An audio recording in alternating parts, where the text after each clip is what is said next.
तो नमस्कार। इस वक्त की बड़ी खबर पश्चिम बंगाल से। पश्चिम बंगाल विधानसभा में एंटी रेप बिल पास। पीड़ित कोमा में गई या मौत हुई तो दोषी को 10 दिन में फांसी होगी। पश्चिम बंगाल विधानसभा में मंगलवार को एंटी रेप बिल पास हो गया। नए कानून के तहत रेप केस की 21 दिन में जांच पूरी करनी होगी। इसके अलावा पीड़ित के कोमा में जाने या मौत होने पर दोषी को 10 दिन में फांसी की सजा होगी। भाजपा ने भी बिल का समर्थन किया है। इसे अपराजिता महिला एवं बाल विधेयक 2024 पश्चिम बंगाल आपराधिक कानून एवं संशोधन नाम दिया गया है। अब इसे राज्यपाल के पास भेजा जाएगा, उसके बाद यह राष्ट्रपति के पास जाएगा। दोनों जगह से पास होने के बाद यह कानून बन जाएगा। कोलकाता के आरजीकर मेडिकल कॉलेज और अस्पताल में 8-9 अगस्त को ट्रेनी डॉक्टर के साथ रेप मर्डर हुआ था। इसके बाद देश भर में डॉक्टरों और राजनीतिक दलों के प्रदर्शन के बाद ममता बनर्जी ने कहा था कि वो राज्य में रेप जैसे अपराध के लिए सख्त कानून बनाएंगे। उन्होंने प्रधानमंत्री को भी इसके लिए 2 बार चिट्ठी लिखी थी। बिल से जुड़े 9 सवाल और उसके जवाब। बिल क्या है और इसका मकसद क्या है? बंगाल सरकार ने बिल को Aparajita women and child bill 2024 नाम दिया है। इसका मकसद West Bengal criminal law and amendment bill में बदलाव कर रेप और यौन शोषण के मामले में महिलाओं और बच्चों की सुरक्षा बढ़ाना है। दूसरा, दोषी को फांसी की सजा कब होगी? अगर रेप के दौरान विक्टिम की मौत हो जाती है या फिर वो कोमा में चली जाती है तो इस स्थिति में रेप के दोषी को फांसी की सजा दी जाएगी। तीसरा, रेपिस्ट को उम्र कैद दी गई तो जेल की अवधि क्या होगी?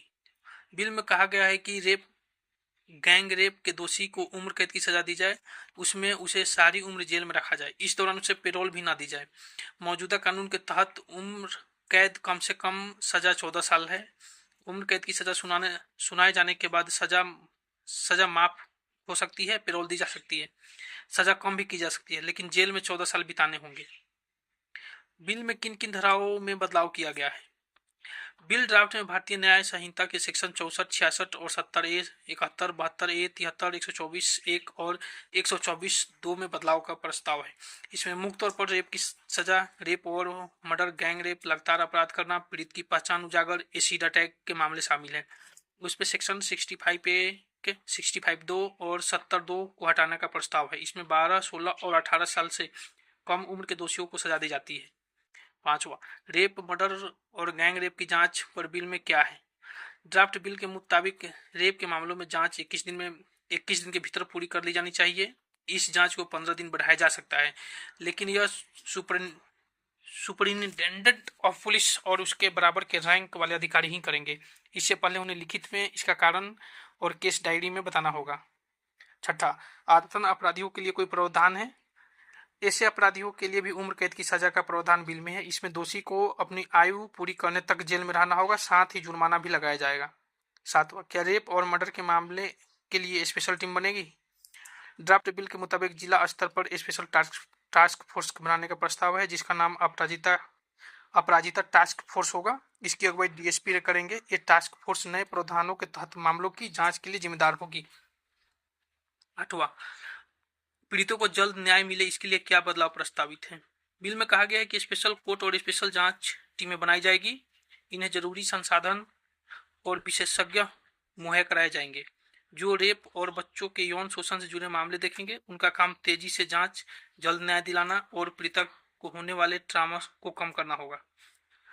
9, रेप केस की मीडिया रिपोर्टिंग के लिए क्या कोई नया रूल?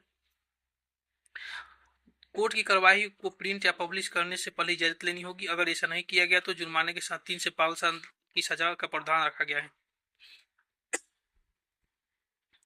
10, बिल पास करने के लिए राज्यपाल के बाद राष्ट्रपति के पास क्यों भेजा जाएगा? आपराधिक कानून समवर्ती सूची के अंतर्गत आता है, इसलिए उसे राज्यपाल और फिर राष्ट्रपति की मंजूरी जरूरी होती है। भारत के संविधान की 7वीं सूची में दी गई समवर्ती सूची में वे विषय शामिल है जिस पर केंद्र और राज्य सरकार दोनों का अधिकार होता है। समवर्ती सूची में शामिल विषयों पर केंद्र और राज्य सरकार दोनों कानून बना सकते हैं, लेकिन अगर दोनों के कानून में टकराव होता है तो केंद्र सरकार का कानून सर्वोपरि माना जाएगा। समवर्ती सूची के लिए 52 विषय शामिल है। ममता बोली विपक्ष हाथरस उन्नाव केस पर चुप रहा। ममता ने बिल का सरकार का पक्ष रखते हुए कहा, पश्चिम बंगाल में महिलाओं के लिए 88 फास्ट ट्रैक कोर्ट और 52 विशेष अदालतें हैं। इसमें से 3 लाख से ज्यादा मामले दर्ज हैं और उनमें से 3,11,489 मामलों का निपटारा किया जा चुका है। फास्ट ट्रैक कोर्ट में 7,000 मामले निलंबित हैं। ममता ने विपक्ष के आरोप पर कहा, विपक्ष कहता है कि ट्रेन में रेप होता है, वहां सुरक्षा करना आरपीएफ का काम है। विपक्ष उन्नाव और हाथरस मामले में पर चुप है। यह हर राज्य में हो रहा है, लेकिन मैं इसकी महिमा मंडप नहीं कर रही हूँ। आज देश में हर दिन 90 रेप केस हो रहे हैं। केवल 2.56% आरोपी ही दोषी ठहराए गए हैं।